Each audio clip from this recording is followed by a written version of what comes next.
Tengan todos y todas ustedes, en nombre de la Fundación Construir, Asuncami, Fundación Unir, Visión Mundial, la Comunidad de Derechos Humanos, con el apoyo y financiamiento de la Unión Europea, damos la bienvenida a cada uno de ustedes a este taller de periodismo judicial, el mismo que tendrá una duración de 3 jornadas, empezando el día de hoy y finalizando el miércoles 20 de este mes. Queremos dar la bienvenida a todas y todos nuestros amigos de los medios de comunicación, de La Paz y varios departamentos de nuestro país que se han inscrito y quieren profundizar sus conocimientos al respecto del periodismo judicial. En todo caso, vamos a iniciar esta sesión, la sesión de esta noche, que es periodismo de investigación judicial, nuevas herramientas y formatos, cómo contar historias en profundidad, dándole la palabra a la directora ejecutiva de la Fundación Construir, la doctora Susana Saavedra Badani, quien dará las palabras de inicio de este ciclo de talleres de periodismo judicial. Doctora Saavedra, le paso la palabra. Bueno, muchas gracias, Marco. Muy buenas noches a todas y a todos. Tomo la palabra a nombre de Fundación Construir, la Asociación Un Nuevo Camino, Visión Mundial Bolivia, la Fundación Unir y la Comunidad de Derechos Humanos, para darles la bienvenida a este ciclo de talleres que están orientados a fortalecer los conocimientos y capacidades en periodistas sobre temas relacionados a la justicia y el derecho de la población a acceder a este sistema. Y esta iniciativa se desarrolla en el marco del proyecto Participación Ciudadana en la Reforma para el Acceso Igualitario a la Justicia en Bolivia, con el financiamiento de la Delegación de la Unión Europea. Este proyecto, como indica su nombre, procura contribuir al proceso de reforma o transformación de la justicia en Bolivia mediante la participación de la sociedad civil organizada en acciones integrales bajo un enfoque inclusivo, de género, generacional y derechos humanos.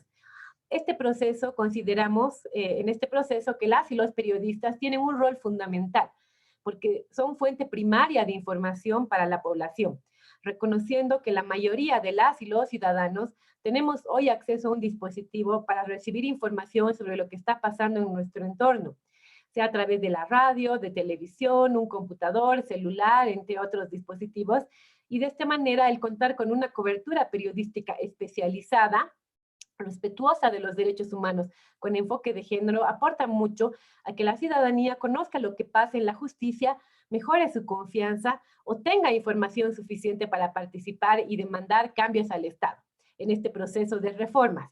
Con este fin, es necesario reconocer que el país todavía atraviesa serios desafíos para garantizar a la población un acceso a la información suficiente sobre la gestión pública, más aún en las instancias del sistema de justicia, que históricamente, y no solo en Bolivia, también en la región, se han caracterizado por su opacidad. Sin embargo, aunque el país no tiene una ley de acceso a la información pública, nuestro derecho está consagrado por la Constitución Política del Estado en el artículo 21.6 y también en los artículos 13, 256 y 410, a partir de los cuales el Estado se obliga a la interpretación y aplicación preferente de los tratados internacionales de derechos humanos firmados y ratificados, mismos que concuerdan con la importancia del acceso a la información pública. De allí que en tanto el país cumpla con esta obligación de promulgar la ley de acceso, mientras establece procedimientos para hacer expedito nuestro derecho, el proceso de fortalecer la transparencia y el acceso a la información judicial debe construirse con plena participación ciudadana y también generando mecanismos de trabajo con las autoridades públicas, permitiendo avanzar en prácticas para evidenciar que pueda existir una verdadera relación de trabajo entre autoridades de justicia y el gremio periodístico, contribuyendo a mejorar la transparencia en la justicia, pero al mismo tiempo a consolidar una cobertura periodística responsable y respetuosa de los derechos de las partes y la independencia judicial.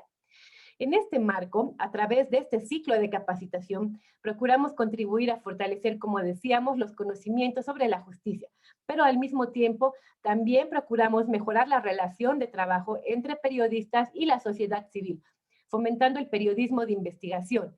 De esta manera, al culminar este ciclo de capacitación, las instituciones que promovemos esta iniciativa vamos a publicar una convocatoria para fondos a proyectos de periodismo de investigación, cuyas iniciativas que resulten electas contarán con la asistencia técnica de una organización de la sociedad civil en el proceso, compartiendo no solo datos, sino también estrategias para obtener información, herramientas de exigibilidad para ejercer nuestro derecho de acceso a la información.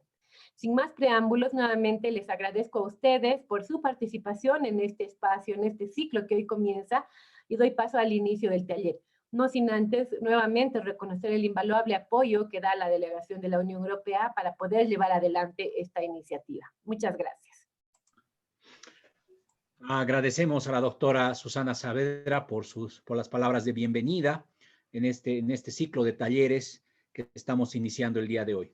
A continuación, vamos a otorgarle la palabra a la licenciada Neisa Cruz, coordinadora del proyecto que estamos llevando en esta etapa de comunicación, que nos va a hacer la presentación de la metodología de los talleres que vamos a realizar el día de hoy hasta el día miércoles, y a las actividades de fortalecimiento también a las capacidades de periodistas que se tiene dentro de este proyecto. Entonces, licenciada Cruz, le otorgo la palabra. Muy buenas noches a todas y todos.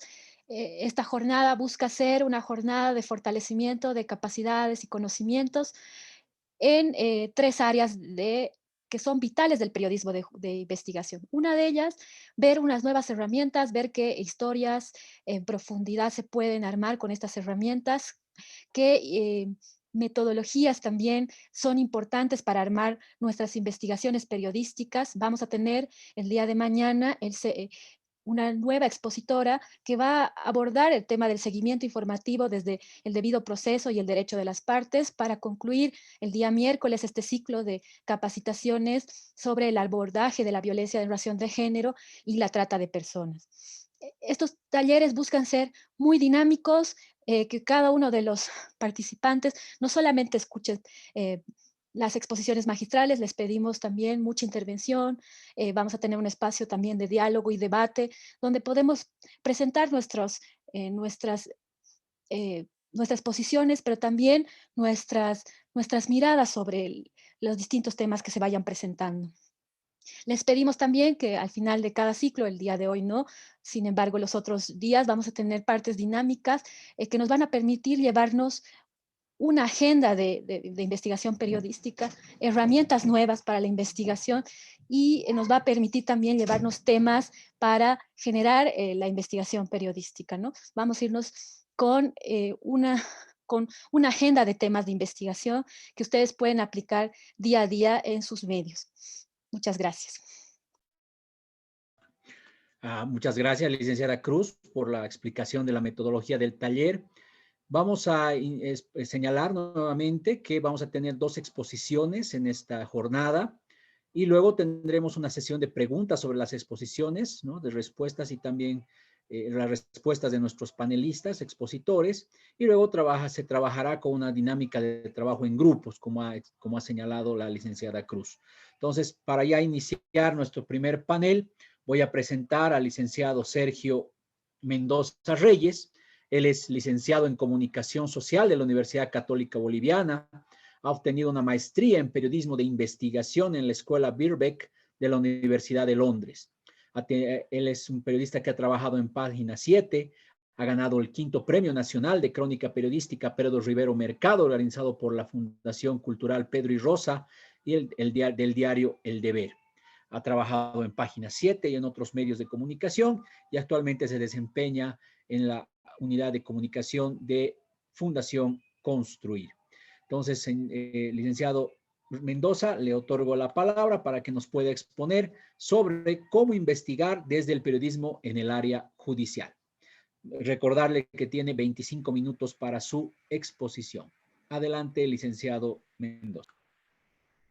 Gracias, Marco. Muchas gracias y buenas noches a todos. Muchas gracias por asistir, estar conectados a este taller en el que vamos a hablar sobre periodismo de investigación. Yo les voy a explicar un poco sobre conceptos y la metodología, en qué consiste el periodismo de investigación, y al final también voy a compartir con ustedes algunas herramientas que considero van a serles de mucha utilidad. Posteriormente va a haber otra expositora que va a hablar sobre su experiencia en estos temas. Tengo una presentación preparada, así que déjenme compartir la pantalla.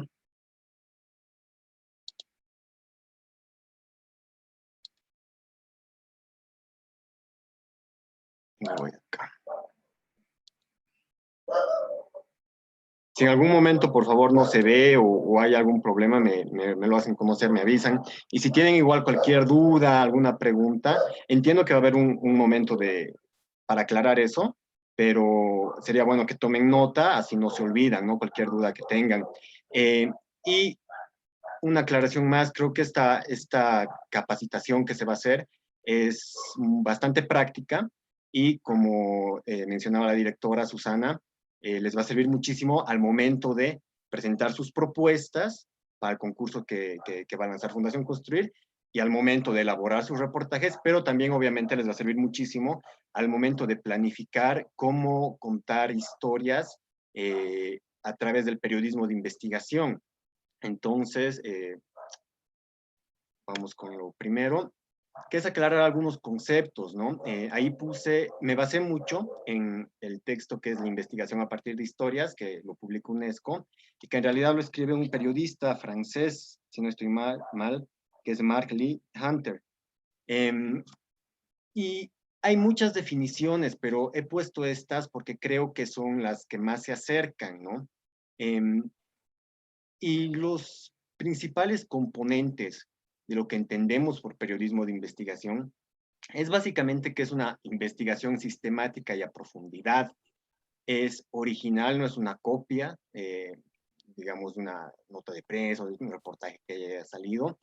Y por lo general implica revelar algo que alguien quiere mantener oculto voluntariamente o algo que está oculto, pero no porque alguien lo desee así, sino que está oculto detrás de una maraña de datos, detrás de un montón de documentos, digamos, de bases de datos, de expedientes, o algo en lo que generalmente la prensa o los periodistas no ponemos nuestros ojos sobre eso. Entonces, algo que pasa desapercibido y que es importante revelarlo para generar una transformación.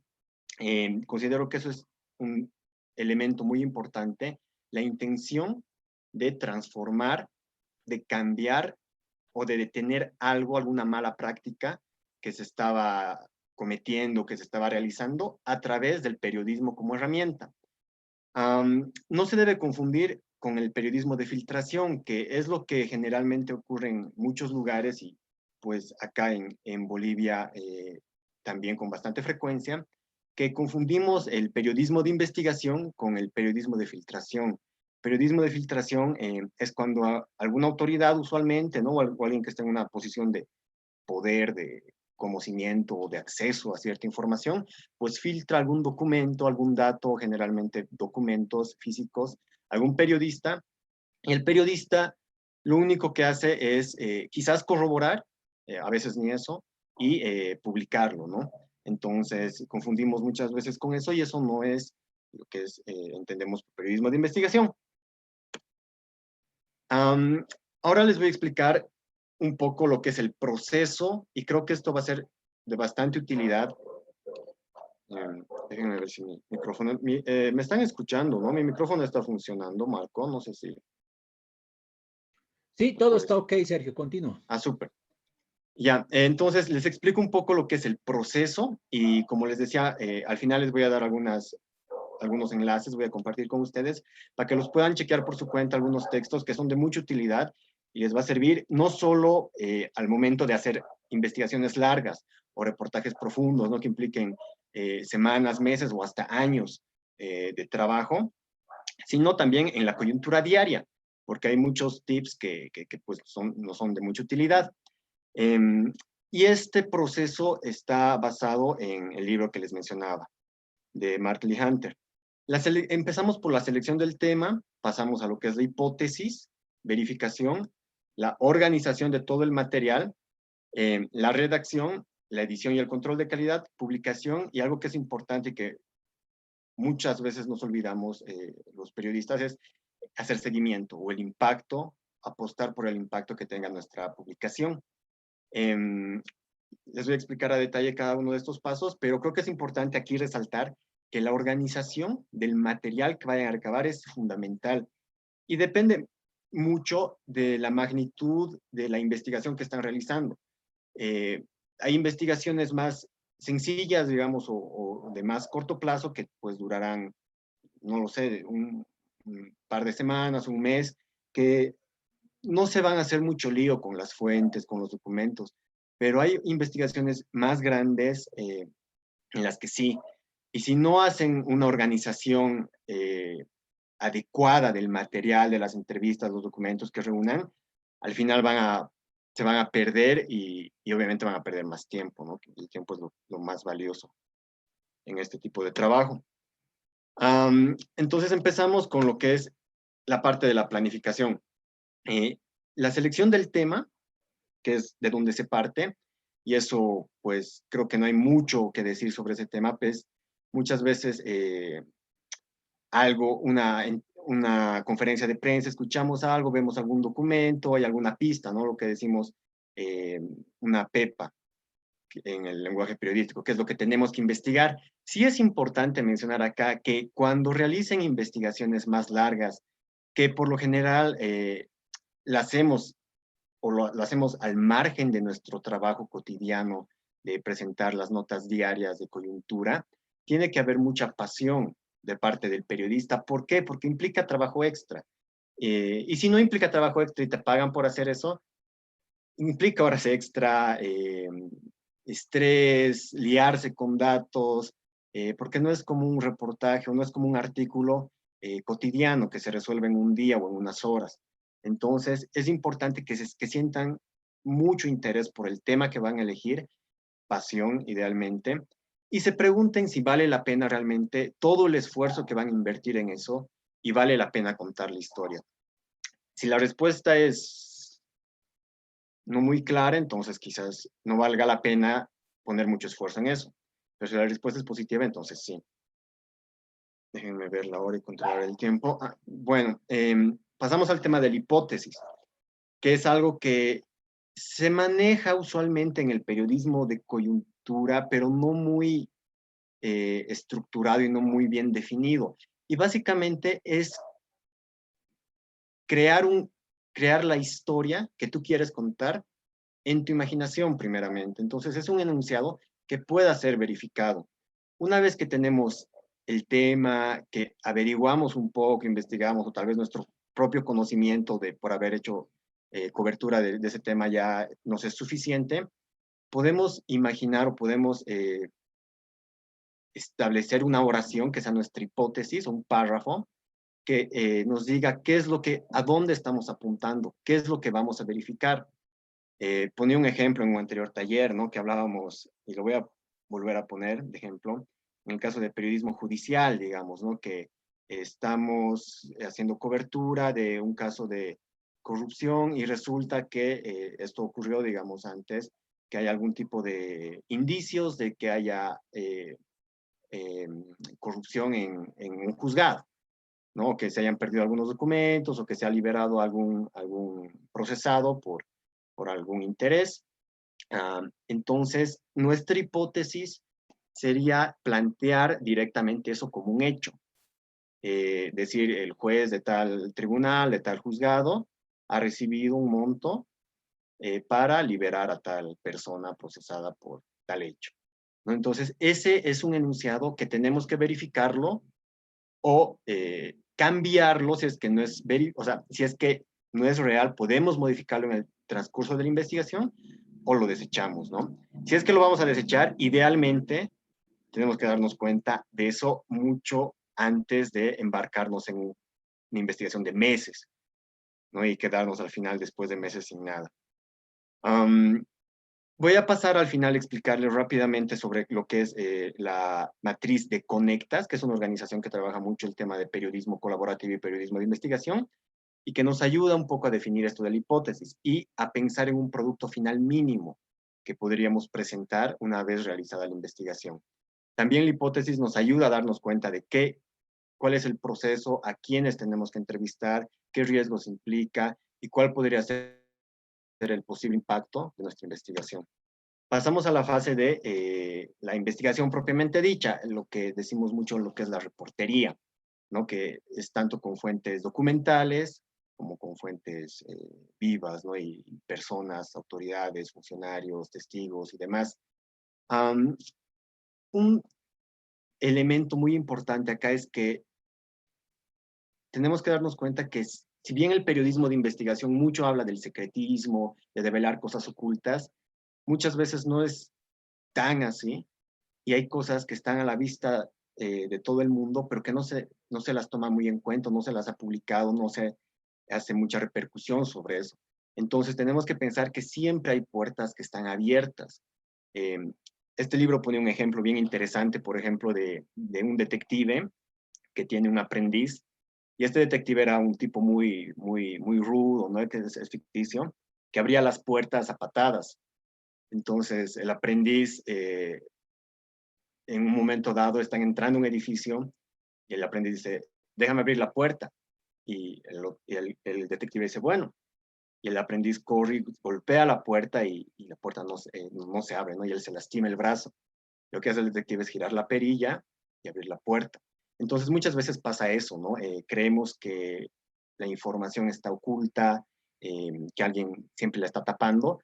Y puede ser que sea así, pero primero tenemos que empezar siempre por las fuentes que están a nuestra disposición, que son las fuentes de dominio público, que son los documentos, y generalmente se recomienda revisar primero todo lo que sea documentos, bases de datos y demás, y pasar después con todo el conocimiento acumulado a las fuentes personales, ¿no? a las fuentes vivas. Un elemento importante aquí es las emociones, que después igual lo voy a tratar. Tomen nota de todas las emociones personales. El periodista, si bien es como un ente tercera persona, objetivo, ajeno a la historia, en el periodismo de investigación se vuelve parte de la historia. Y las emociones que ustedes sientan, sentimientos y demás, son mucho más, pueden enriquecer la historia si ustedes los plasman y tienen en cuenta todos esos sentimientos, no solo de ustedes, también de los personajes, ¿no? Que van entrevistando. Organización del material, que es de lo que les hablaba. Este paso de la organización está prácticamente desde el principio hasta el final. Entonces, si bien aquí está como un elemento más de la cadena, en realidad es algo que está metido en todo. Y lo que hay que tener en cuenta acá, que me resulta a mí muy útil, y es algo que enseña este periodista y enseñan muchos otros periodistas en lo que es la investigación, es una herramienta que se llama documento maestro, a lo que usualmente no estamos acostumbrados a hacer los periodistas que hacemos trabajo de calle, ¿no? El documento maestro es un documento donde ustedes ponen absolutamente todo lo que van recabando en la investigación en un solo documento. Ustedes, depende, ya les decía, la magnitud de la investigación, pueden tener desde simplemente, digamos, 10 fuentes, 10 entrevistas y 5 documentos, hasta 100 entrevistas, 200 documentos. Hay libros que han hecho con 1000 documentos, libros periodísticos, revisando 1000 documentos. Entonces, depende mucho de eso, se les va a complicar mucho más, y es bueno en cualquiera de los casos, pero mucho más si la investigación es mucho más compleja y de mayor magnitud, tener este documento maestro. El documento maestro es un resumen de todos los hallazgos que ustedes van encontrando. Y eso les va a resolver no solo el tiempo y la organización, sino que ese documento se va a convertir en el bosquejo de su reportaje final. Va a ser su estructura y no se van a liar tanto al momento de escribir y decir qué pongo primero, qué pongo después, dónde está esta fuente, dónde puedo poner este textual, dónde puedo poner esta parte del documento, esta escena, la descripción de este personaje, porque todo ya va a estar organizado en su documento maestro. Y ahí es importante, una vez que lo terminen, la investigación esté completa, ustedes den toda una leída al documento, hagan una copia del documento maestro, así lo guardan el original para cualquier cosa, tienen una copia y la copia es completamente manipulable. Le dan una leída, eliminan todo lo que crean que no es importante, dejan lo esencial y lo organizan. La organización es algo que pueden ir haciendo desde un principio, idealmente de forma cronológica, porque eso nos resuelve la vida. Pero puede ser también en función a temas. Bueno, esos dos tipos de organizaciones ahora recuerdo, creo que son los esenciales, pero si es de forma cronológica es mucho más sencillo. Entonces, todos los documentos textuales, datos, entrevistas, resúmenes de documentos revisados, ya los van a tener ahí ordenados de forma cronológica y eso va a ser su bosquejo para su reportaje. Incluso pueden anotar ahí, como les decía, sus impresiones, sus dudas. Es prácticamente como un diario. Y esas dudas, impresiones pueden ser parte de la historia, depende del estilo que utilicen y la narración que hagan, o puede ayudarles a resolver algunas interrogantes, vacíos de información que han quedado para cerrar la historia. De ahí pasamos, como ya les mencionaba, al tema de la redacción.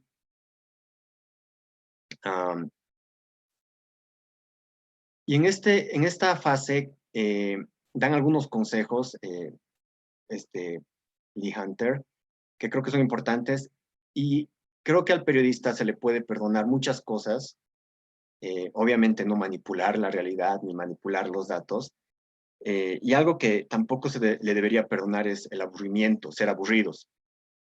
Nos hemos acostumbrado en nuestro trabajo de coyuntura, nuestro trabajo diario, a ser un poco aburridos, creo yo, personalmente lo digo, a mí me ha tocado estar cubriendo, compartiendo igual la calle y las salas de redacción con muchas de las personas que están acá escuchando, y se es aburrido porque el estilo que nos han enseñado a redactar las historias, no contamos historias, contamos noticias, transmitimos datos, información fría, y nos olvidamos que el periodismo es eso, evidentemente, y es sumamente importante todo lo que se hace día a día, pero el periodismo también es literatura, y es imaginación, es creatividad, es estilo, es innovación, y es compromiso, y es pasión.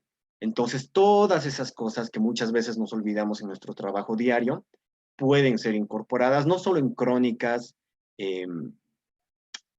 sino en trabajos investigativos más densos. Un consejo que también es bien importante es leer mucho y copiar modelos narrativos de novelas, de reportajes investigativos, de documentales, de reportajes radiales, de podcast, del cine, de las series, porque al final lo que hacemos es contar historias, describir personajes, describir escenas, describir hechos. Entonces podemos copiar esos estilos narrativos para darle mayor riqueza a nuestra narración. Y como les decía, el documento maestro se convierte en la base en el bosquejo, en nuestro esquema prácticamente de nuestra historia. Una frase importante que me copié de este libro que les mencionaba es: los datos no cuentan la historia, es la historia la que cuentan los datos. Después de la parte de la redacción, que es todo un suplicio. Un dato importante, todos estos elementos que estoy compartiendo con ustedes ahora que estamos compartiendo, no solo se aplican obviamente a prensa escrita, sino a televisión, radio y multimedia, obviamente. Se van a dar cuenta que cuando hacen un reportaje más extenso, el hecho de plasmar las ideas en escrito y darle una estructura y un estilo es esencial, incluso si ustedes van a hacer un reportaje audiovisual, un reportaje en podcast, por ejemplo, es esencial que escriban, que les den un estilo, un ritmo, que sea como un cuento, ¿no? Entonces, todos estos datos no solo se aplican a lo que es el periodismo, digamos, en la prensa escrita, sino a todos los demás. La parte del control y el chequeo de datos es la edición, pero también es una corroboración de todo lo que estamos diciendo. Va a depender también de la densidad y bueno, sí, densidad del tema que estamos tratando.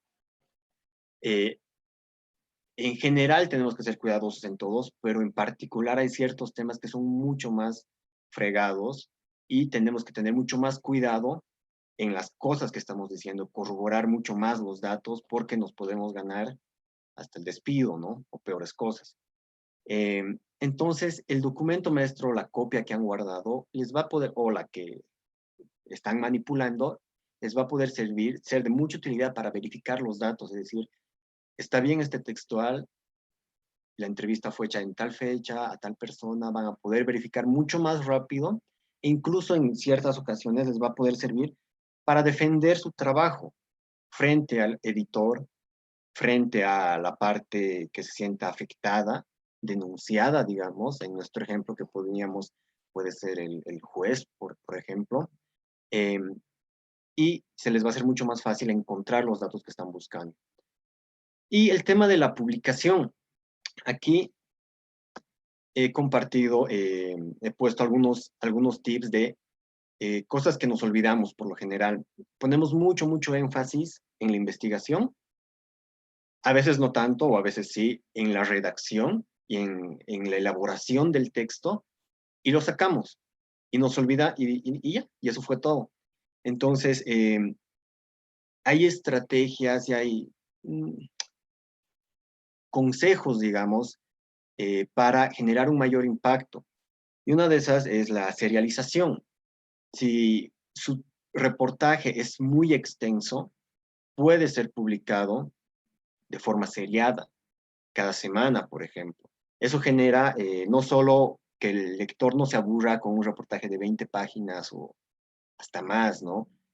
O un documental, digamos, de 1 hora, o un podcast de 1 hora, 2 horas. Si ustedes tienen tanto material y consideran que la extensión no es suficiente, la extensión de la que disponen, y hay mucho que tienen que contar, eso se puede serializar y repartir, digamos, en el caso de prensa escrita, en reportajes que salgan cada semana, cada fin de semana, y lo mismo en televisión, lo mismo en radio, por ejemplo. Y incluso esto se puede aplicar a lo que es el periodismo digital, digamos, multimedia, ¿no?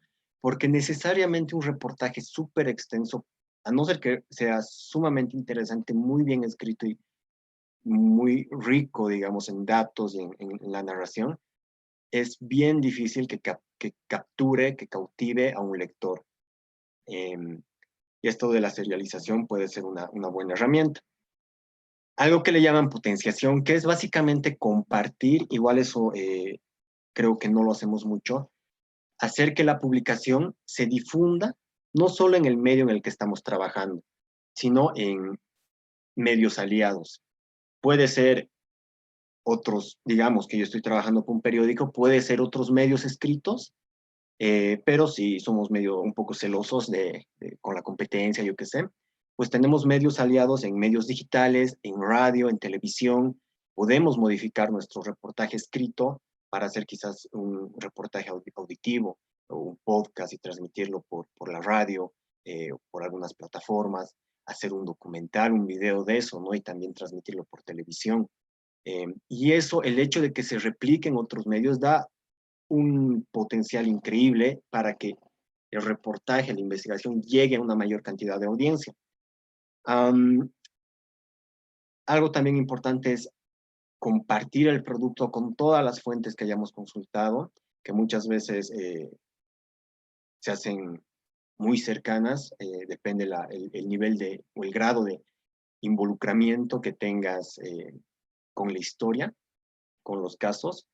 Es bueno siempre compartir con todas las fuentes, compartir el material con autoridades que tengan poder de decisión, diputados, asambleístas, legisladores, concejales, autoridades, y también con organizaciones, ¿no? Organizaciones de la sociedad civil, por ejemplo, que se interesan por el tema de derechos humanos, temas de justicia, entonces que también nos pueden dar una mano, no solo replicando nuestro trabajo, sino comentándolo, hablándolo. Hay otros consejos también que hablan de hacer foros, debates, ¿no? Y creo que eso tiene mucho que ver con que quizás el impacto o el grado que nosotros consideremos merezca, la atención que merezca nuestro reportaje. Pero sea cual sea lo que pensemos, no tiene que pasar desapercibido como un reportaje más, como un artículo más. Y lo último un consejo es crear expectativa. Antes de lanzarlo, se puede hacer una nota de prensa, se puede hacer algún anuncio, creando expectativa de qué es lo que está viniendo y por qué es interesante, un resumen de qué datos se están revelando que no se conocían antes, y eso va a generar que una mayor cantidad de audiencia consuma. Por último, porque creo que ya, no cronometré, pero creo que vamos por la hora. Estas son algunas herramientas que creo que son importantes, las voy a las voy a poner ahora en los mensajes, y estos enlaces, o los vamos a compartir igual, le voy a compartir con Neisa para que los pasemos a los WhatsApps de las personas que se han registrado en el taller. La matriz de investigaciones periodísticas de Conectas, que es, ya estamos sobre la hora, tengo 5 minutos, sobre hora, ya lo cierro. La investigación de, la matriz de investigaciones periodísticas de Conectas, que se las voy a mostrar ahorita. La investigación a partir de historias, que es el libro en el cual me basé para hacer esta exposición. Esta plataforma que es la Red Mundial de Periodismo de Investigación, que comparten muchas herramientas, consejos. Y lo último también, que es Conectas, ¿no? Que tienen este manual, que es el periodista de investigación latinoamericano en la era digital, que les recomiendo. Y ya con esto termino mostrándoles la matriz que está acá, que ese es el enlace que lo pueden buscar en, ahí está acá, que lo pueden buscar en el internet, y prácticamente es una matriz que hace esto con esta organización para definir nuestra hipótesis, definir el foco de nuestra investigación. Ponemos nuestro nombre, el tema, el antecedentes del tema, la hipótesis principal de nuestra historia, hipótesis secundaria, qué se ha publicado, los antecedentes, las fuentes documentales a consultar, fuentes orales, entidades a consultar, mínimos hechos demostrables para dar vía libre a una publicación, el impacto de nuestra investigación, los posibles pantanos o problemas que enfrentemos, los riesgos, los recursos que necesitamos y el tiempo estimado, ¿no? Si hay más tiempo después, yo les voy a explicar esto. Creo que hay una parte en la que se va a explicar más a profundidad, pero ya con esto cerraría. Y creo que esto no solo, esto lo utilizan para los concursos, para cuando tú postulas un concurso de Conectas, pero nos sirve mucho también, les va a servir mucho para este concurso que está haciendo Fundación Construir, para que ustedes puedan poner los pies sobre la tierra en cuanto a su investigación.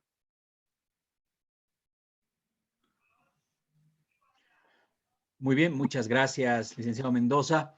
Le agradecemos mucho su participación. Seguramente estaremos profundizando en la segunda parte de este taller del día de hoy, algunos otros detalles que se tengan de su exposición.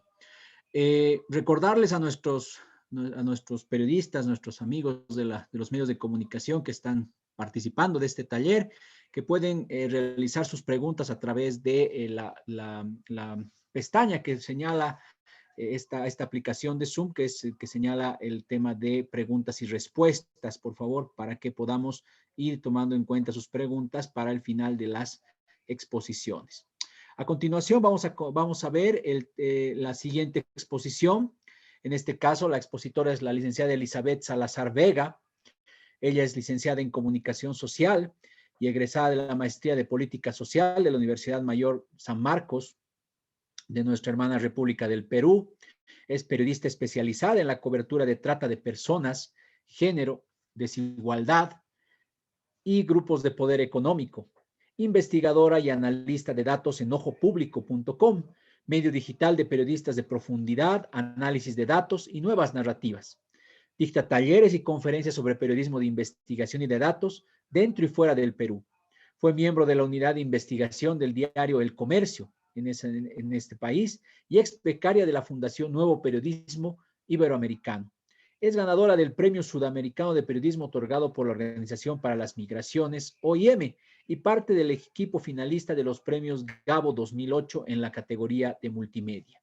Ella nos ha amablemente aceptado participar de este primer taller con la exposición La relación del periodismo de investigación judicial con sus fuentes. Entonces voy a otorgarle la palabra a la licenciada Elizabeth Salazar para que pueda realizar esta exposición, recomendándole que tiene un tiempo de 25 minutos. Muchas gracias. Bienvenida, licenciada.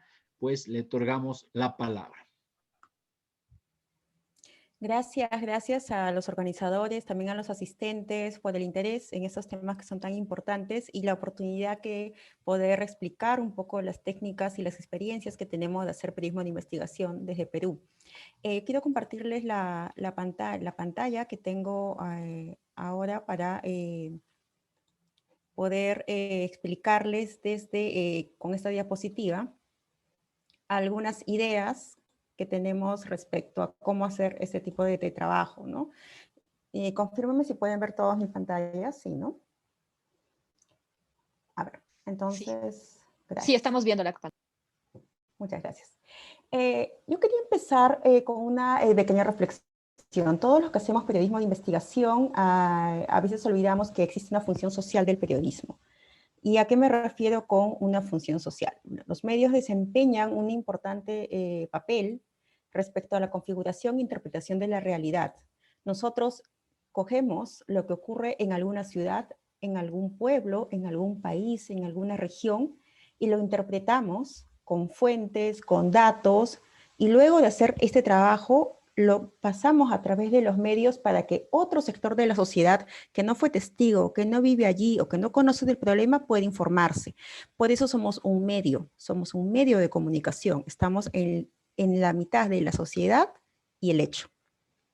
La mitad de la sociedad que no conoce de este fenómeno se va a enterar a través de nosotros, pero se va a enterar a través de nosotros de acuerdo a los datos que nosotros hayamos recogido y cómo lo hayamos interpretado. Entonces, nosotros dependemos de la sociedad y de lo que ocurre en ella para poder informar. Sería entonces incompleta esta información o sería parcial si no refleja justamente los derechos y libertades de sus protagonistas, ¿no? ¿Y quiénes son los protagonistas de la sociedad? La gente, las personas. Y cuando hablamos de protagonistas y de sociedad, tenemos que hablar de que estas personas tienen derechos. ¿Y de qué derechos estamos hablando? Solo por tomar la Declaración Universal de Derechos Humanos, tenemos derecho a la vida, a la libertad, a la seguridad, que nadie se ha sometido a esclavitud, a servidumbre. Ahí, por ejemplo, nos abocamos el tema de trata.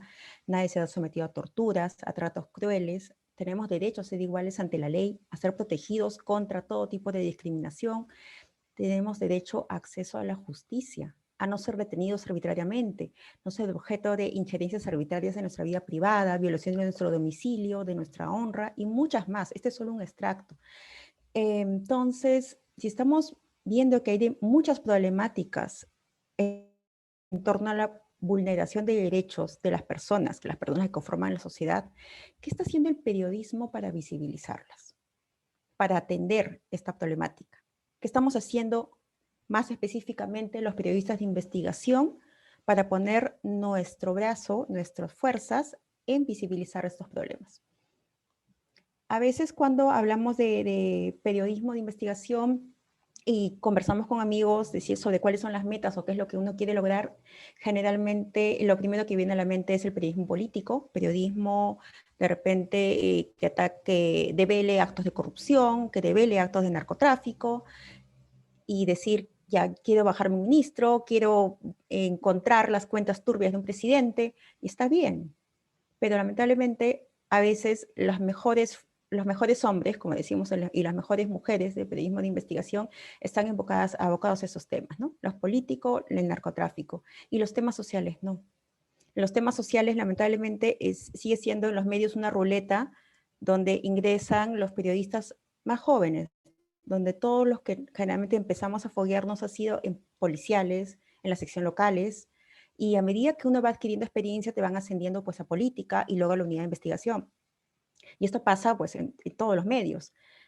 Pero estos grandes problemas de los que he estado hablando acá como introducción son los que directamente tocan a la sociedad.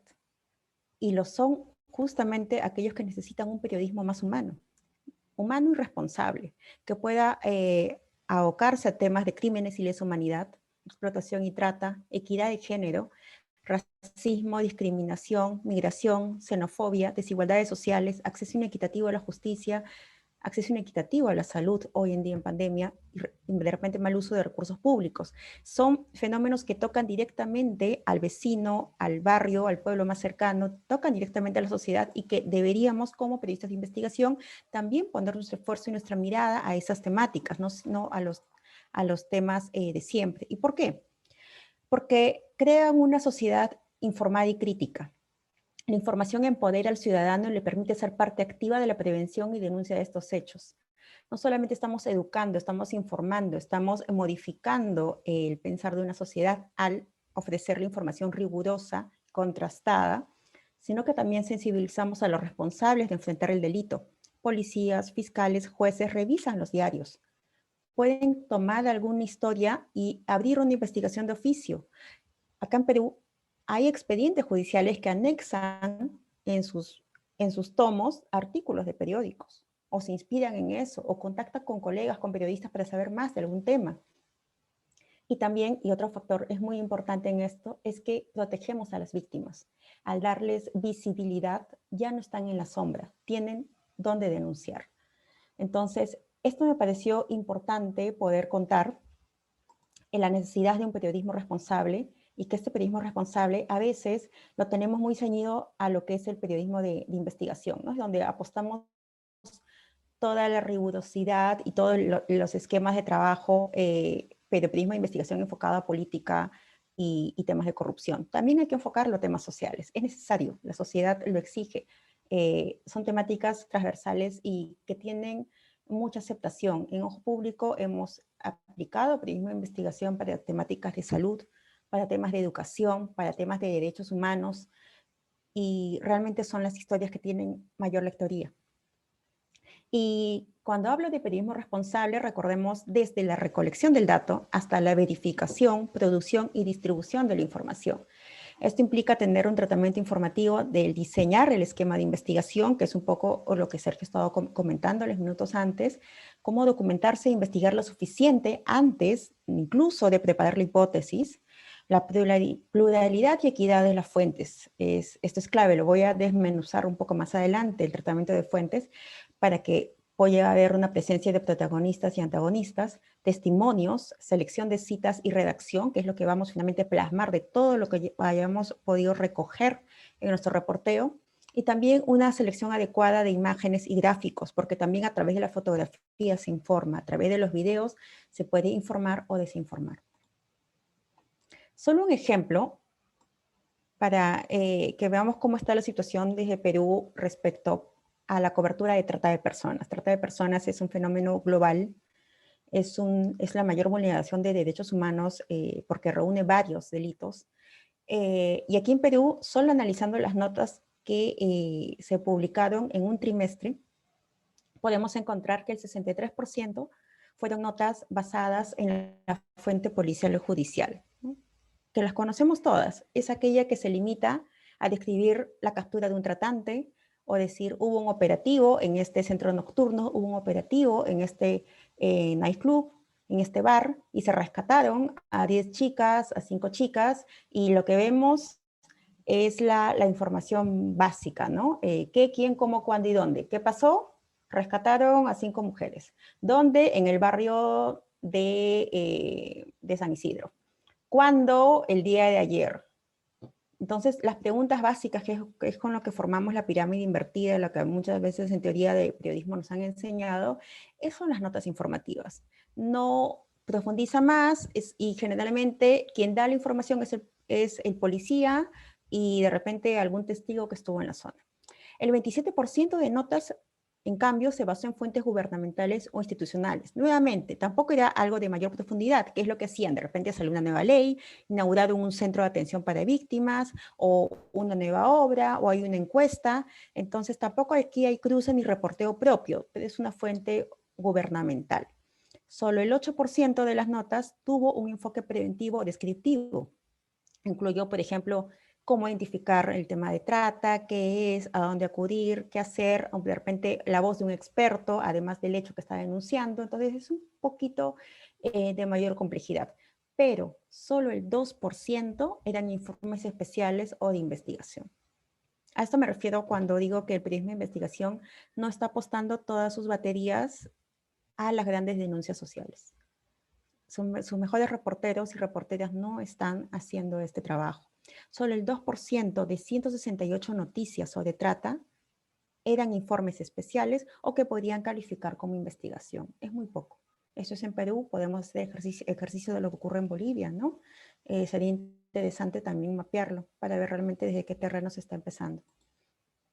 ¿Y cuál es el problema de la fuente única? De este 63% que les contaba, que se alimenta la mayoría de notas o de trata. Bueno, esos son 4 medios diferentes en Perú, con medios que tienen versión digital y versión impresa, y vemos cómo la información es casi no solamente parecida, sino también tergiversada. PNP, en este caso es Policía Nacional del Perú, rescató a peruanas, ecuatorianas y venezolanas víctimas de explotación sexual. Otro, Puente Piedra, que es un distrito limeño, dice 22 mujeres fueron rescatadas de un prostíbulo clandestino. Otro, policía lidera barras criminal de trata de personas. Y una cuarta nota, Chimbote cayó promotor de eventos que incitaba a la prostitución adolescente. Primero, se centran en quién hace el operativo. La policía rescató. Y las fotos que ponen en esta primera nota no son de los tratantes, no son de los explotadores sexuales, no es una red, no es una mafia de trata, no es una red, no. Es el lugar de explotación y donde de fondo están todos pixeleadas, pero están las víctimas y están enfocadas en ellas. El otro habla de prostíbulos clandestinos, en el otro habla de prostitución adolescente. Cuando no existe la prostitución adolescente, es la explotación sexual, porque estás explotando a una menor de edad a hacer prostitución. Estás obligando, le estás explotando. A cambio de eso, a cambio de lucrar con el cuerpo de un adolescente, hay un tercero que está ganando dinero. Pero, ¿qué pasa? Cuando tienes una fuente única, que puede ser la policía, la fiscalía, judicial, no necesariamente la persona que te está declarando tiene formación en derechos humanos o formación en tratamiento a víctimas. Entonces, se va a expresar contigo como periodista como se expresa con sus colegas. Y lo que va a hacer el periodista, que tampoco tiene formación en derechos humanos, es trasladar las mismas palabras. Y si el policía le dijo que era prostitución adolescente, él va a poner que es prostitución adolescente. Y aquí empieza la cadena de información, porque quien lea va a decir, ah, mira, de 16 años, de 14 años, que estaba en un nightclub, es una adolescente prostituta. Cuando no, es una adolescente que había sido explotada sexualmente. Entonces, los términos, el tratamiento de la información, nacen también de la fuente, de cómo escuchamos y cogemos la información que nos da la fuente. Qué tanto recibimos, trasladamos y pegamos, y no procesamos, no analizamos, no contrastamos, no lo filtramos. Eso también es importante, ¿no? Porque voy a desmenuzar a partir de aquí cuál es la importancia de la fuente en nuestras historias.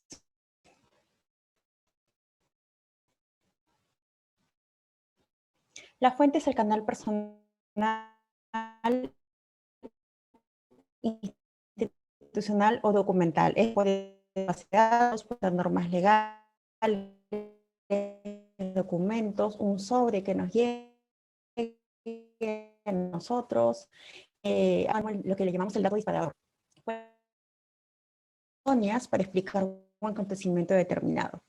Si estoy hablando de un tema de vacunas, por ejemplo, no voy a hablar con un economista, ¿no? Se hablaría con un biólogo, si voy a hablar de la composición de las vacunas, hay expertos para cada materia. Ese es un ejemplo. Hay que identificar como fuentes a las personas que de modo voluntario y activo faciliten algún tipo de información. Este es Pepe Rodríguez, él tiene un libro que es muy, muy conocido en el tema de fuentes informativas, que ya tiene algunos años, pero que es bastante necesario que puedan revisarlo. ¿Por qué? Porque la calidad de una historia depende del uso de las fuentes. Es clave. Nuestra historia va a ser rigurosa, fidedigna y de calidad de acuerdo a cómo usemos las fuentes. Solo para repasar, para recordar, la nota informativa, como dijimos, expone el qué, quién, dónde, cómo y cuándo, es preciso, sus fuentes son explicativas, solamente quieren tratar de informar qué pasó, dónde pasó, cómo pasó y cuándo pasó. Y es lo que abundan en la mayoría de medios y es necesario para conocer el día a día. Son breves, concisas, a diferencia de un reportaje, que exponen problemáticas poco conocidas o no comprendidas. De repente, la pobreza, la pandemia, son problemáticas que no surgen de la nada, que ya existen, pero que tienen ángulos que uno puede seguir desarrollando. Narran hechos, también personajes, es informativo, sí, pero también expositivo, explica. A diferencia del primero, se centra en responder cómo ocurrió esto, por qué ocurre esto. Cosa muy, muy distinta es el periodismo de investigación.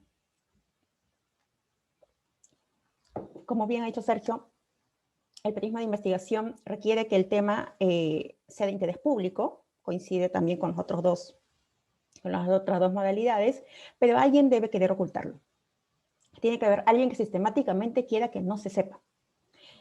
Los hallazgos son labor exclusiva del periodista y esto hace que hoy en día haya muy, muy poco periodismo de investigación que podamos conocer. Es decir, si me llega ahorita un sobre con información, fotos, documentos, copias, y yo lo cotejo, verifico y trabajo sobre eso, no es periodismo de investigación. Es un reportaje, es un especial, es un informe, pero los hallazgos no los descubrí yo, me llegaron en un sobre, por citar un ejemplo. ¿Y cómo entran a taller aquí las fuentes? Desde el objetivo, tenemos que contar una historia. Puede ser una crónica, una entrevista, un perfil, un reportaje, un documental, un podcast, un video para el programa dominical del fin de semana, cualquier motivo. Tenemos una idea. Preguntarnos qué queremos contar. ¿Cómo esto hay temas de observación, un tema de contrataciones públicas, por ejemplo, un tema de víctimas, temas de género, tema de trata? ¿Qué sabemos de este problema?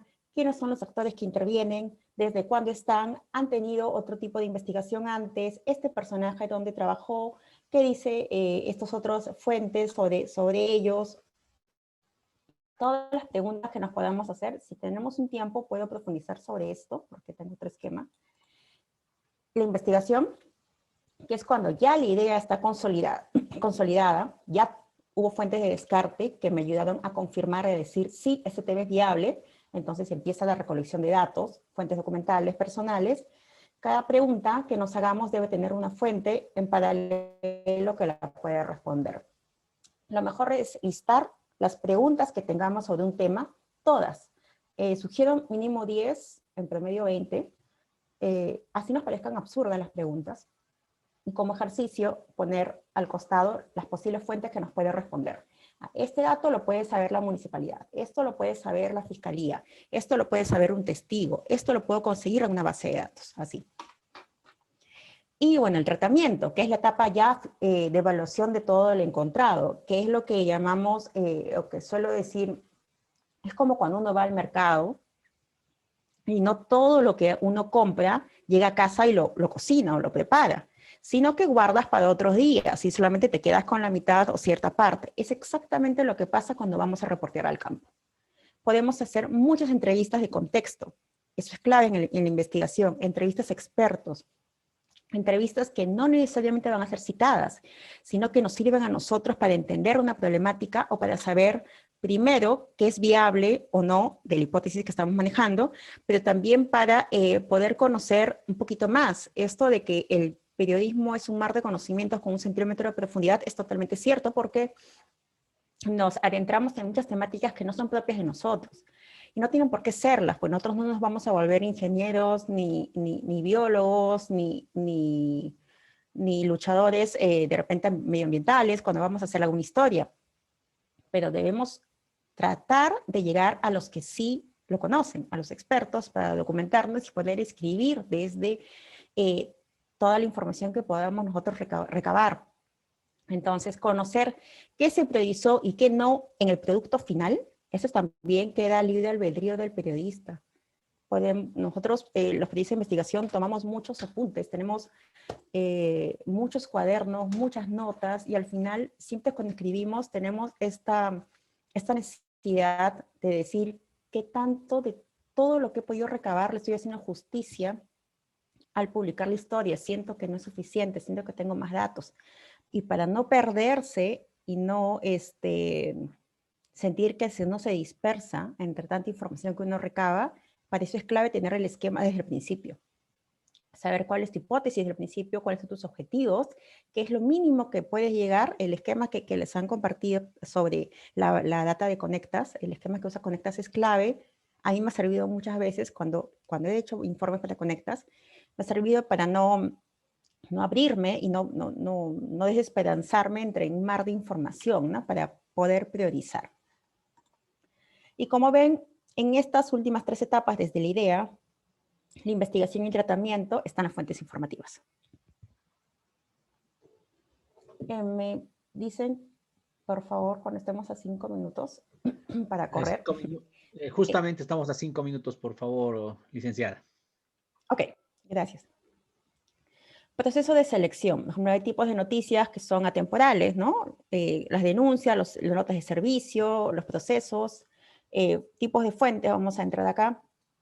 Fuentes documentales, como les decía, base de datos, pueden ser normas legales, documentos, medios citados, son aquellos que ya conocemos, se han salido a la opinión pública. Por ejemplo, salen en otros periódicos, en otros medios de comunicación, porque no es que una historia parte de cero con nosotros. Muchas veces ya dieron algunos datos en otros medios y nosotros tenemos un ángulo innovador que puede seguir la historia, pero es clave que como periodistas citemos de dónde surgió.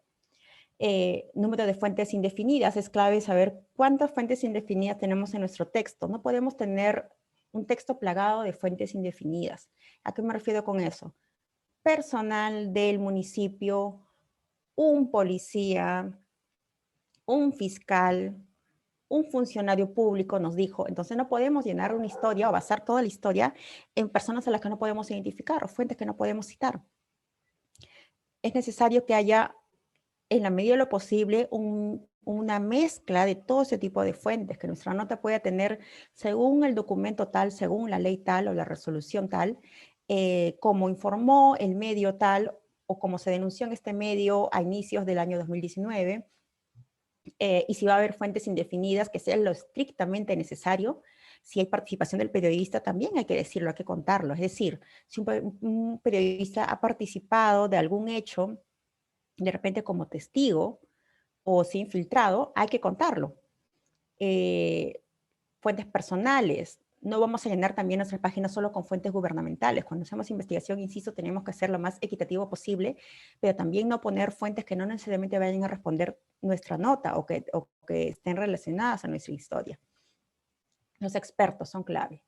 No puede haber una nota que no haya requerido, una nota de investigación que no requiera de expertos, así no estén citados en el informe. Incluso para contextos son necesarios.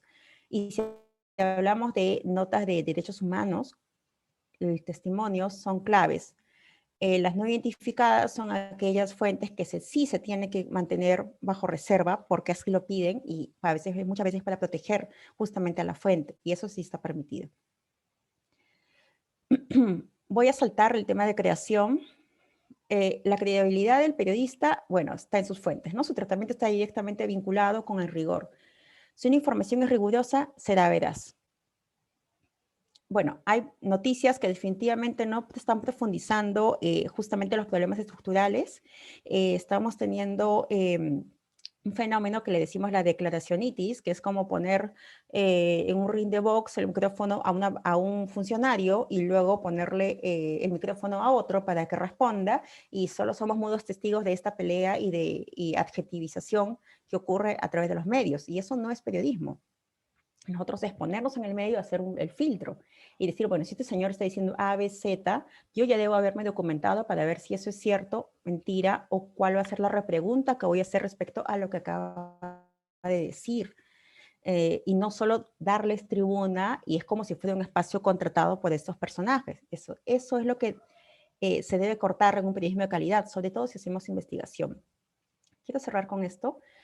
¿Es lo mismo entrevistar a un ministro que a una víctima? No.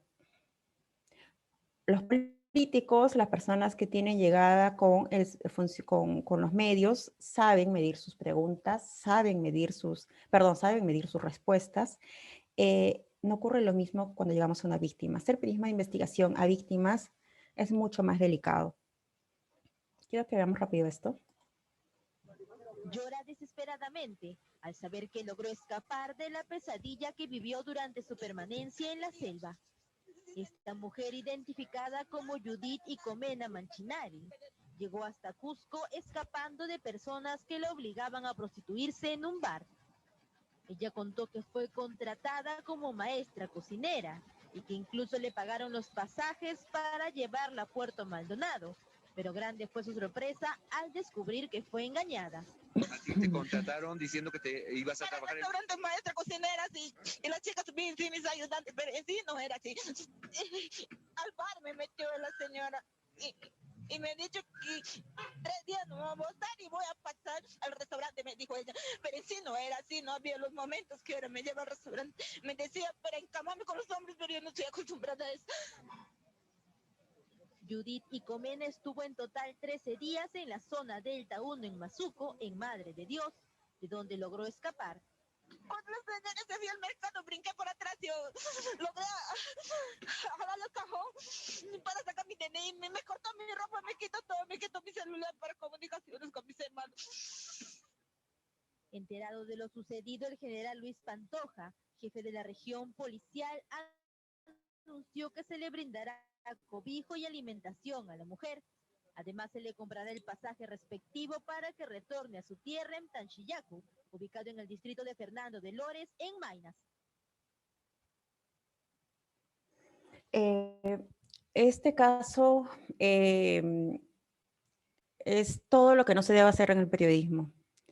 La trata de personas es una de las temáticas que debería ser abordado con mucha rigurosidad por el periodismo de investigación para poder enfocarnos en los tratantes, en las redes, no en las víctimas. ¿Han visto el enjambre de periodistas que rodea a esta mujer? La mujer está que se ahoga en llanto y no hay nadie, ninguno de los periodistas que tuvo el tino de decir, bueno, démosle espacio, no enfoquémosla. Han dado su nombre, han dado sus datos, dónde la pueden ubicar, no le tapaban el rostro. Nosotros realmente cuando vemos ese tipo de historias, pensemos esto, ¿no? Cada vez que hagamos alguna historia con una víctima, pensemos, ¿qué pasará con ella cuando se publique la historia? ¿Qué pasará con ella cuando tipo de notas que es clave que el periodismo de investigación entre a tallar en ese tipo de trabajo? Lo estamos haciendo mal si dejamos de repente que solo el periodismo policial, que no está capacitado, preparado para esto, o en todo caso también capacitarlos, puedan entrar a trabajar con víctimas. No se devela la identidad de la víctima, no se, un periodista tiene que protegerla, no se está cumpliendo aquí el rol realmente de hacer una investigación con distintos ángulos. Había otra historia que les quería contar que ocurrió también en Lima, pero yo solamente quiero dejarles con esto. Toda víctima tiene derecho a no ser expuesta públicamente si no le desea. Si es menor de edad es una obligación. Si quien testifica en nuestra historia está en riesgo, sus datos personales deben ser alterados lo suficiente como para que sus familiares conocidos o algún miembro de la organización delictiva que la persigue no conozcan de su situación. Bueno, yo lo dejo acá porque supongo que va a haber algunas preguntas más donde podemos profundizar otro tipo de historias y prácticas, pero muchas gracias por la atención. Muchas gracias, licenciada Elizabeth Salazar, desde el Perú nos ha facilitado esta parte del taller. Vamos a pasar a la parte de preguntas, por favor. Entonces, vamos a ir viendo las preguntas que nuestro público ha ido realizando de manera escrita. La primera pregunta es, voy a leer todas las preguntas para que ustedes tomen el apunte y luego abrimos las respuestas de los panelistas, ¿no? Señala para el licenciado Mendoza, señala, una filtración puede dar lugar a una investigación y esto a su vez a un periodismo profundo para develar hechos ocultos. Es necesario aclarar bien los conceptos entre filtración, dato o hecho que puede abrir un trabajo periodístico de investigación. Espero pueda aclararse mejor este tema por el panelista. Para la licenciada Salazar, señala, ¿cómo hacer periodismo de investigación en un contexto de crisis económica en distintos medios de comunicación, sobre todo en periódicos debido a la actual coyuntura. Para el licenciado Mendoza, se ha mencionado en el tema de la publicación que se debe de copiar. Yo creo que es bueno tener creatividad porque estamos en podemos estar ante un tema de plagio en una publicación. Para la licenciada Salazar, una nota, un reportaje y una investigación tiene un común denominador, es de interés público. Entonces, pregunto, ¿qué diferencia una de la otra cuando tenemos que procesar una investigación, por ejemplo, judicial? Para ambos expositores, ¿en qué momento del proceso se recurre a las estadísticas y cuál es su rol? Otra para ambos expositores, ¿cómo identifican si los datos que reciben son creíbles? ¿Y cómo llevan la investigación si existe violencia o persecución al periodista? Esas son las preguntas que nos han llegado. Entonces, abriríamos un espacio corto, por favor, en las preguntas que han sido individuales y en las otras que han sido para ambos. Por favor, entonces, le daría la palabra a la licenciada Elizabeth Salazar.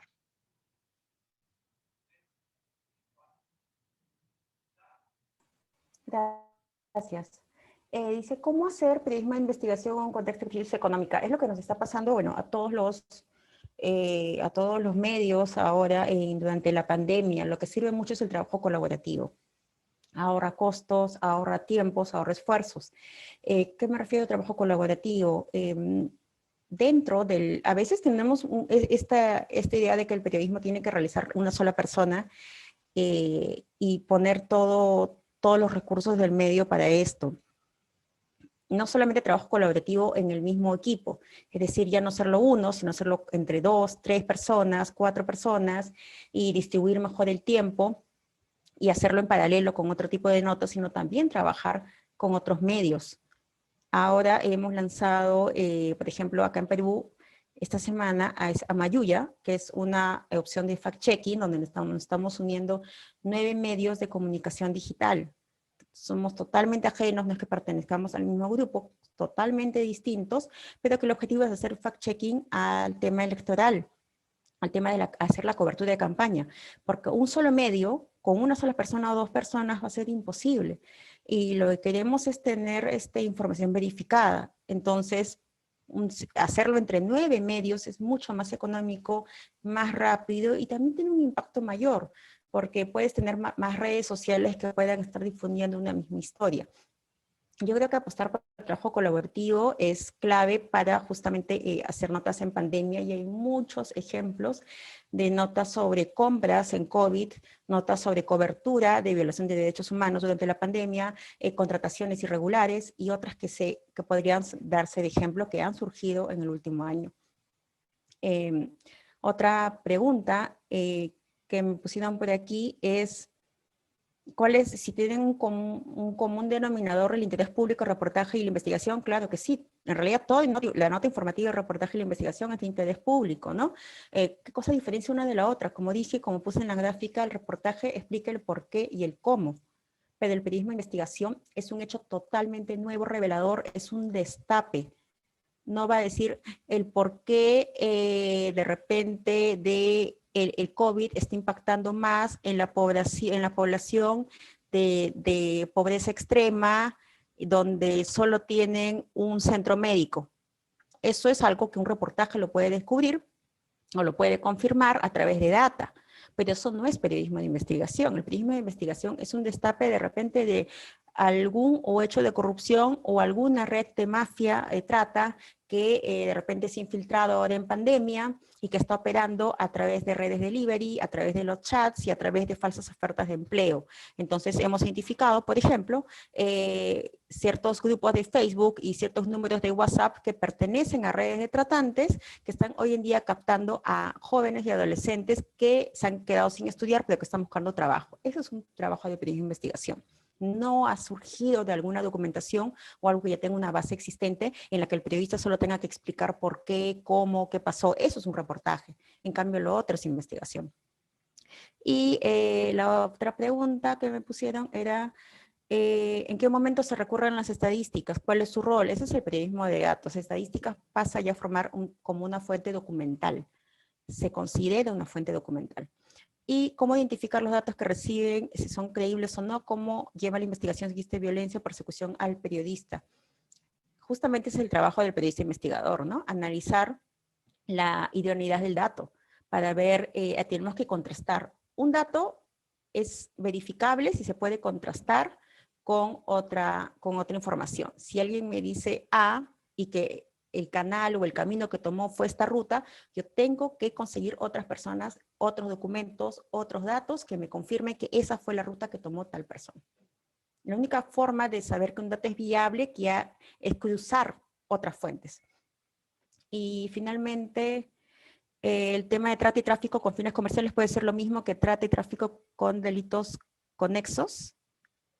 Y hay una otra pregunta, ¿toman declaración? ¿Hay alguna sanción para los periodistas que toman declaración de un menor de edad sin que su familiar lo haya probado a entrevistar? Definitivamente el tema de proteger a la víctima está en la Declaración Universal de Derechos Humanos, la ONU también lo señala, la legislación peruana lo señala tácitamente, incluso la ley de radio y televisión también, en Bolivia realmente no sé cómo es la normativa respecto a difundir o no estos datos, aquí está penado, pero no sin nada. Realmente en la práctica ahí tenemos, se publicitan y se difunden en reportajes la identidad de los niños, los rostros, algunos que están entrando en conciencia y no lo están haciendo, pero debe de haber una mayor protección. Y respecto al medio, en la línea política, cómo hacer investigación, yo creo que hay grupos, hay canales internacionales de red de periodistas como Conectas que justamente ayudan a hacer publicaciones que de repente en el propio medio no tendrían un norte o un fin, pero hacer publicaciones en red con colegas de otros países pueden ayudar a este colega que no puede publicar en medio por su línea política. Excelente, muchas gracias, licenciada Salazar. Licenciado Mendoza, por favor, las preguntas que se han dirigido a usted. Sí, gracias, Marco. Bueno, la primera pregunta, ¿no? De Edwin Miranda, si una filtración puede dar paso a periodismo de investigación, y sí, evidentemente, por ejemplo, lo que salió en Panama Papers, y tenían otro, ¿no? Otro nombre con Papers, Elizabeth se debe acordar, han sido producto de una filtración, una masiva filtración de datos, pero el periodista en este caso no solo corrobora y publica la información, sino que corrobora y hace un trabajo investigativo a partir de eso, ¿no? Entonces, evidentemente, la filtración y muchas investigaciones surgen a partir de filtraciones, lo que es como el pie para hacer todo este proceso del que hablábamos. Lo otro, de Pamela, que hablaba del plagio al momento de copiar, no me refería a copiar información o a copiar cosas que ya hayan salido, me refiero a copiar estilos de narración. Ejemplo, a ver, un ejemplo que pongo, por ejemplo, hay un reportaje, un libro, de hecho, que es un reportaje periodístico sobre una mujer en el Medio Oriente, creo que pues fue víctima, obviamente, de machismo excesivo que hay allá, violación, perdió a su esposo, lo mataron, y una historia súper trágica. Y esa historia es contada en primera persona. No lo cuenta la mujer, lo cuenta la periodista, lo escribe como si ella estuviera viviendo, pero dejen claro pues que es la historia de la mujer. Ese es un estilo, por ejemplo, que podría funcionar en algunos casos. Me refiero a copiar esas cosas. Hay un podcast muy bueno que se llama, es como esta canción de Scorpions, que es Wind of Change, si no me equivoco, ¿no? Viento del cambio. Y en este podcast el periodista utiliza ciertas herramientas, digamos, de narración, que es sus propias reflexiones, muestra y las mezcla con entrevistas luego que hizo. Entonces, esos estilos son los que se pueden copiar. Por eso decía leer mucha literatura y otros tipos de contenidos, ¿no? Para sacarle mayor o darle mayor riqueza a nuestra narración en ese tipo. De Janet, de las estadísticas, creo que Elizabeth mencionó el tema del periodismo de datos, pero evidentemente creo que es en función a cuál es nuestro propósito y si nos sirven las estadísticas en función de lo que queremos contar, ¿no? Si nos sirve, si es útil o si es esencial, pues entonces sí tenemos que echar mano de las estadísticas. Y bueno, ya lo que es técnica de estadística, manejo de base de datos, cálculo con Excel y demás, si es un área que está muy ligada a la investigación, que es el periodismo de datos, y que pues responde al mismo propósito en función a nuestras necesidades y a lo que queramos contar. Es recomendable de todos modos aprender esas cosas, ¿no? Esas nuevas herramientas. Cornelio mencionaba de que, bueno, esto ya lo respondió Elizabeth, evidentemente hay que verificar los datos y hay que tener pues medidas de seguridad, medidas de protección, depende de la investigación, evitar riesgos al periodista. Y eso es importante que partan del medio, pero también pues muchas veces hay un descuido, ¿no? De los medios hacia sus periodistas, entonces los periodistas tienen que estar capacitados en estas cosas y también exigir al medio, ¿no? Que no los pongan en riesgo en ciertas circunstancias. Y lo último que sí quería añadir a una pregunta que respondió también Elizabeth, sobre los medios. Creo que evidentemente tenemos, si no podemos publicar en nuestro medio, hay otros lugares donde se pueden publicar, pero creo que es importante saber que el periodismo no lo hacen los medios, el periodismo lo hacen los periodistas. Y los periodistas no pueden tener una línea política, así como entendemos una línea política de parcialización completa con un partido. Sí podemos tener nuestras preferencias y demás, ¿no? Pero el medio es el que quizás por intereses económicos, yo que se tenga esa preferencia, ese nivel de censura, pero el periodista puede ser libre, sea cual sea el medio en el que está trabajando, ¿no? Y como dijo Elizabeth, pues, si su trabajo lamentablemente no sale en ese medio que le dé el sustento para vivir, lo puede sacar en otro lado. Muchas gracias, licenciado Mendoza, licenciado Salazar. Bueno, tenemos una última pregunta que nos ha llegado, como hemos dicho en principio de este taller, las preguntas se harán por escrito en la misma plataforma, y nos ha llegado una última pregunta. Dice para la licenciada Salazar, ¿cómo hacen en Perú para conseguir información pública? En Bolivia es complicado conseguir entrevistas con jueces, fiscales, investigadores, piden cartas y cartas, mientras tanto el tiempo de investigación se alarga. Esa sería la última pregunta que nos ha llegado. Por favor, licenciada Salazar.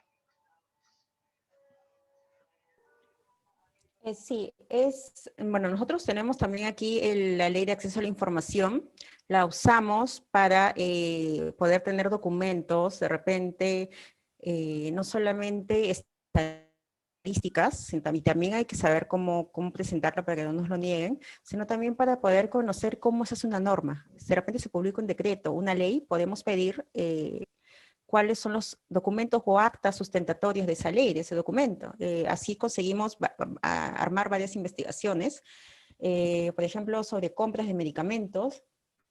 Dijimos que nos den los documentos sustentatorios de un decreto legislativo y por ley tuvieron que darnos los correos que se enviaban entre los viceministros para poder sustentar esta compra, y ahí estaba el listado de medicamentos, costos y otras cosas que no hubiéramos podido tener de otra manera. Entonces, esa es otra forma. El acceso a la información sí es necesario.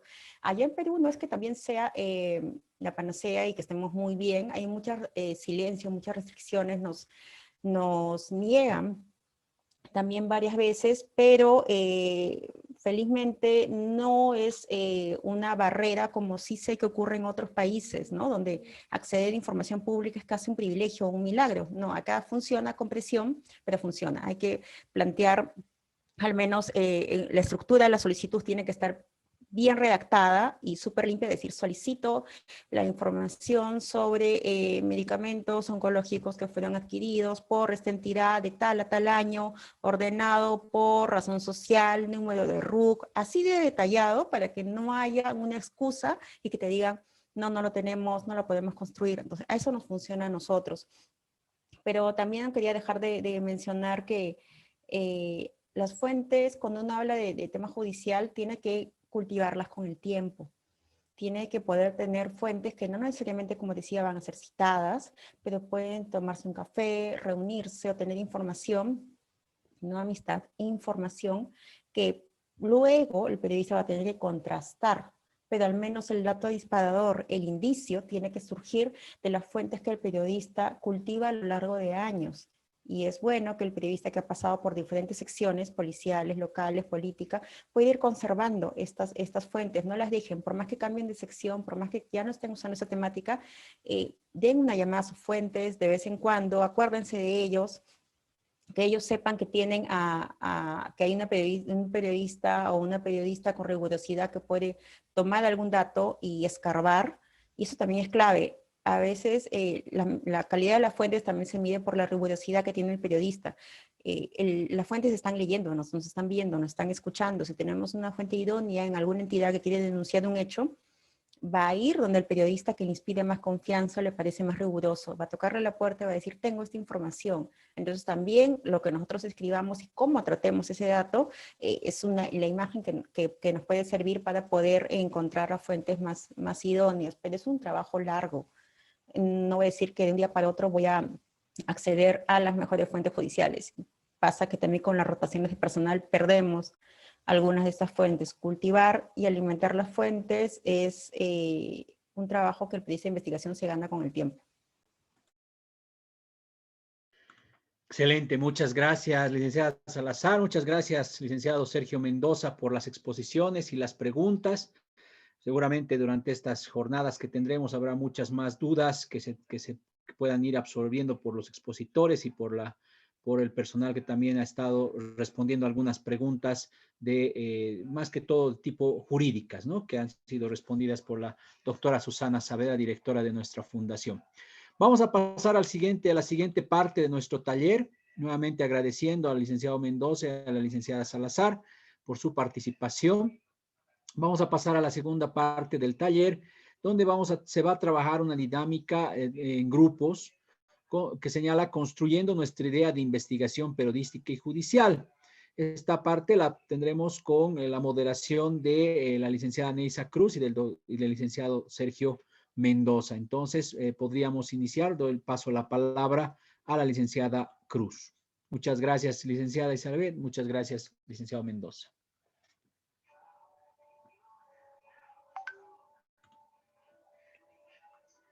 Está sin sonido, Neisa. Gracias. Sí, muchas gracias, Marco. Como mencionaba, esta parte de la sesión tiene como objetivo revisar la matriz elaborada por Conectas como guía para trabajar las investigaciones periodísticas. Te voy a ceder la palabra, Sergio, para que puedas volver a mostrar la matriz y podamos mostrar la dinámica. Súper, gracias, Neisa. Déjenme compartir ahora sí mi pantalla otra vez. Y sí, lo que ya les mostraba, me avisan si no se ve o hay algún problema. Lo que les mostraba anteriormente es la matriz para investigaciones periodísticas que promueve Conectas, ¿no?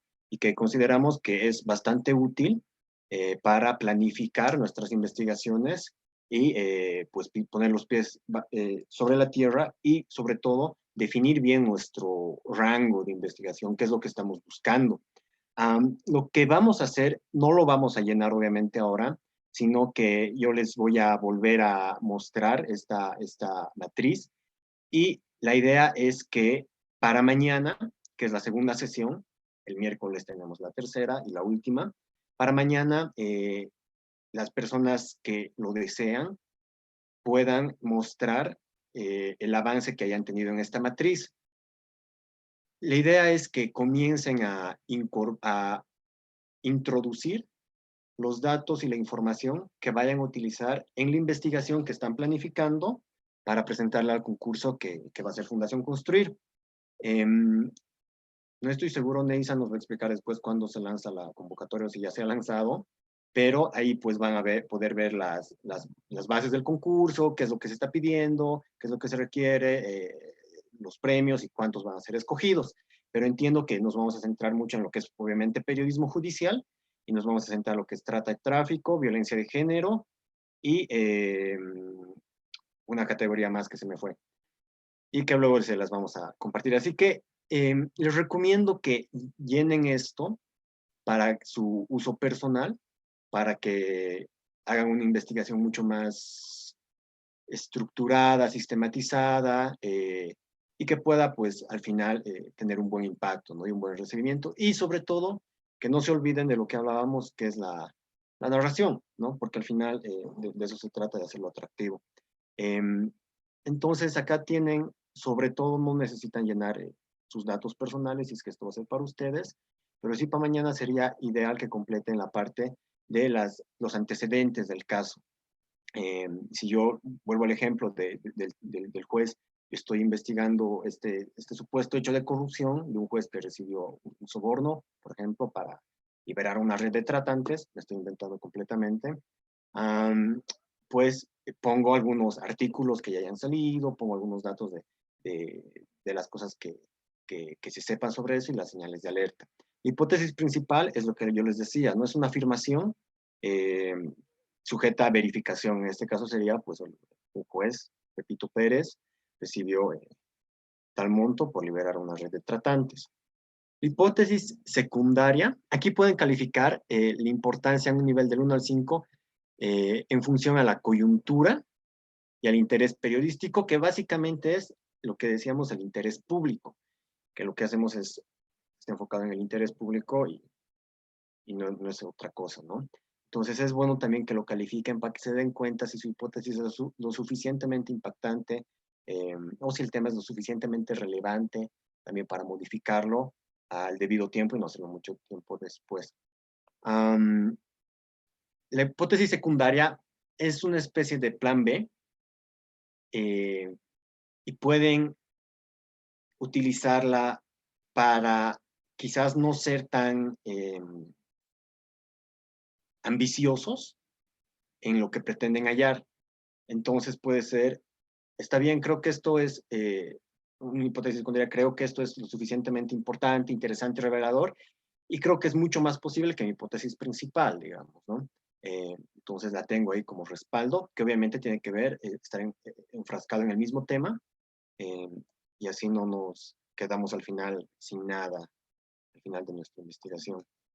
Aquí ponen los antecedentes, lo que les mencionaba, cosas que ya se hayan publicado sobre el tema, que por lo general, a no ser que sea un tema, no sé, sumamente desconocido por alguien, no creo que haya algo que no se haya publicado, aunque sea una columnita, algo chiquitito sobre el tema referido que estamos investigando. Después es bueno también tener, esto se puede ampliar, no significa que van a poner solo 1, 2, 3, 4 fuentes, ¿no? Lo ponen en una tabla Excel y obviamente pueden poner la cantidad de fuentes que quieran. Las fuentes documentales a consultar, eso les da una idea de, esta es mi hipótesis, esto es lo que estoy buscando, esto es lo que donde tengo que ir y consultar, estos son los documentos que necesito, estos son los lugares donde puedo encontrar. E incluso acá ponen el contacto, que es el lugar, básicamente donde encuentran la fuente documental, qué es lo que están buscando, se refiere justamente al objetivo, porque si no van a revisar un montón de documentos y van a dar vuelta sobre eso. Y bueno, el plazo ideal para el tema del cronograma, ¿no? Y una vez que vean también los plazos que está manejando la Fundación Construir para la publicación, les va a ser de mucha utilidad hacerlo con anticipación. Lo mismo con las fuentes orales, es el mismo procedimiento. Las entidades o instituciones a consultar. Esto tiene que ver mucho con lo que les decía de la hipótesis secundaria, los mínimos hechos demostrables para dar vía libre a una publicación. Ahí ponen lo mínimo que ustedes desean o lo mínimo que ustedes esperan conseguir para que se pueda publicar. Es decir, en el caso de mi hipótesis, lo mínimo que necesito, me estoy inventando, es una denuncia, una imputación de la fiscalía, es una corroboración de lo que han hecho con un juez, de hecho, filmar el momento en el que el juez recibe o conseguir la filmación, corroborar de alguna forma, eso me da pie a que pueda publicar, es lo mínimo que necesito.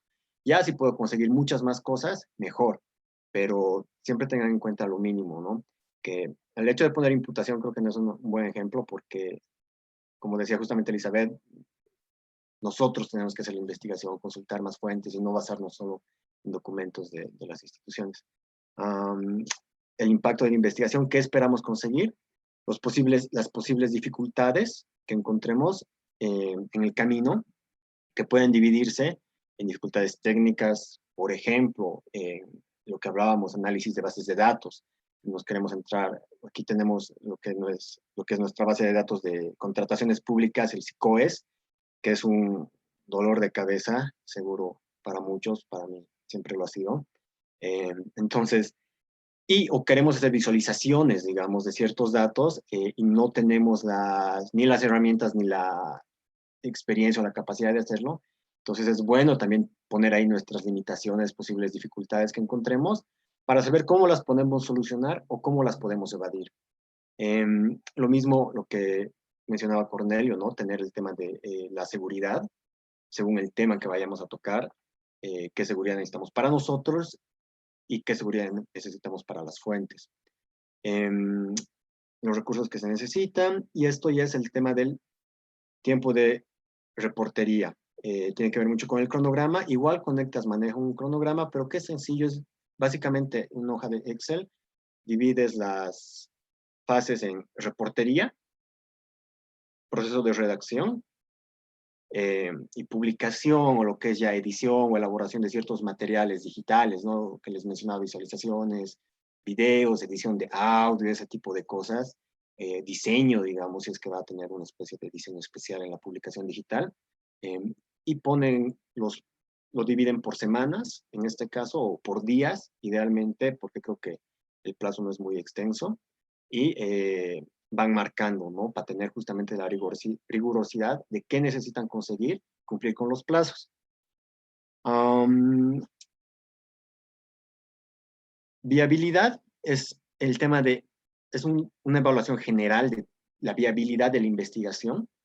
Obviamente, mientras mayor sea el puntaje, va a ser mucho más viable y por ende mucho más factible, y esto utiliza mucho Conectas para decir, pues sí te doy los fondos para que investigues, porque por lo que veo, sí lo vas a hacer y sí vas a conseguir un producto y lo vas a publicar. En cambio, si ya es el tema muy ambicioso, muy difícil de conseguir, demanda mucho más tiempo del que tenemos, entonces la viabilidad se disminuye, ¿no? Una cosa que quería compartir, por si tienen todavía dudas para llenar esta matriz, que la vamos a compartir mañana, y les vamos a pasar a sus WhatsApps, eso voy a coordinar con Neisa, es la explicación de esta matriz y muchas más herramientas que necesiten, está justamente en este manual, que es El periodista de investigación latinoamericano en la era digital, que está en internet, lo pueden descargar en PDF. Entonces, si hay algo que no ha quedado claro de lo que he explicado o tienen más dudas, pueden acudir a ese manual y se van a la parte que habla de esta matriz que está justamente en el manual y les explica, como yo les expliqué mucho mejor, cómo llenarlo y en qué consiste, digamos, todo este tema de la planificación, ¿no? Y que les va a ayudar muchísimo. Creo que eso es, Neisa, el tema de la explicación. No sé si se puede aclarar algunas dudas o Sí, hay algo gracias, más que me Sergio. olvide. Sí, conforme habíamos estado mencionando en el taller, Fundación Construir, junto a las otras organizaciones, está por lanzar un fondo de periodismo de investigación. En estos días va a lanzar el fondo que va a permitir a los periodistas que cubren el área judicial hacer investigaciones periodísticas, plantear su propuesta de investigación, y estos talleres buscan guiar un poco ese trabajo, ¿no? Como menciona Sergio, el Fondo de Investigación Periodística también plantea que puedan los periodistas en su postulación de fondos presentar su hipótesis, presentar el cronograma de trabajo, plantear los recursos también y los recursos multimedia que van a diseñar para la investigación, así como otras acciones en el marco de la investigación periodística, ¿no? El fondo se va a lanzar hasta el día jueves 21 de enero y van a tener una disponibilidad de más de 15 días para poder presentar sus propuestas de investigación en el marco de la agenda judicial, la agenda de justicia, temas pendientes que vamos a ir analizando en el marco de este ciclo de talleres. La matriz que mencionaba Sergio es un ejercicio que buscamos que a partir de esta dinámica ustedes puedan generar propuestas de investigación. Mañana en el siguiente ciclo, en la segunda jornada de capacitación, vamos a tener un espacio también para poder revisarlos.